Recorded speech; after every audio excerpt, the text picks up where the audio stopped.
നിക്ഷേപകർക്ക് മുന്നറിയിപ്പുമായി വാണിജ്യ മന്ത്രാലയം. അനധികൃത കമ്പനികളുമായി ഇടപാടുകൾ നടത്തരുത്. ഏതെങ്കിലും കരാറുകളിലോ ഇടപാടുകളിലോ ഏർപ്പെടുന്നതിന് മുൻപ് ആ വ്യക്തിയുടെയും സ്ഥാപനത്തിന്റെയും നിയമസാധുതയും ലൈസൻസിംഗ് നിലയും പരിശോധിക്കണമെന്നും മുന്നറിയിപ്പ്. ഖത്തറിൽ പകൽ സമയത്ത് ചൂടുയരും. വാരാന്ത്യത്തിൽ താപനില 40 ഡിഗ്രിക്ക് മുകളിലെത്തുമെന്നും കാലാവസ്ഥാ വകുപ്പ്.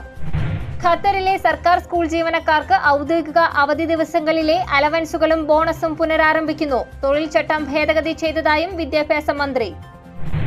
കള്ളപ്പണം വെളുപ്പിക്കൽ വിരുദ്ധ നിയമം ലംഘിച്ചു. UAE ആസ്ഥാനമായി പ്രവർത്തിക്കുന്ന ബാങ്കിന് 3 മില്യൺ ദിർഹം പിഴ ചുമത്തി സെൻട്രൽ ബാങ്ക്. കുവൈത്തിൽ പ്രാദേശിക അന്തർദേശീയ ജീവകാരുണ്യ പ്രവർത്തനങ്ങൾക്ക് നിയന്ത്രണം. ചാരിറ്റി സ്ഥാപനങ്ങൾ അവരുടെ ധനസമാഹരണം ആരംഭിക്കുന്നതിന് മുൻപ് 10 പ്രധാന ചോദ്യങ്ങൾക്ക് ഉത്തരം നൽകണം. അപൂർവ ശ്വാസകോശ രോഗത്തിനുള്ള വിൻഡേവെയർ മരുന്നിന് സൗദിയിൽ അംഗീകാരം.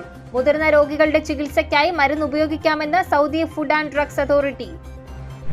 കോട്ടയം മെഡിക്കൽ കോളേജിൽ കെട്ടിടം ഇടിഞ്ഞു വീണ് മരണപ്പെട്ട ബിന്ദുവിന്റെ കുടുംബത്തിന് 10 ലക്ഷം ധനസഹായം പ്രഖ്യാപിച്ച് സർക്കാർ.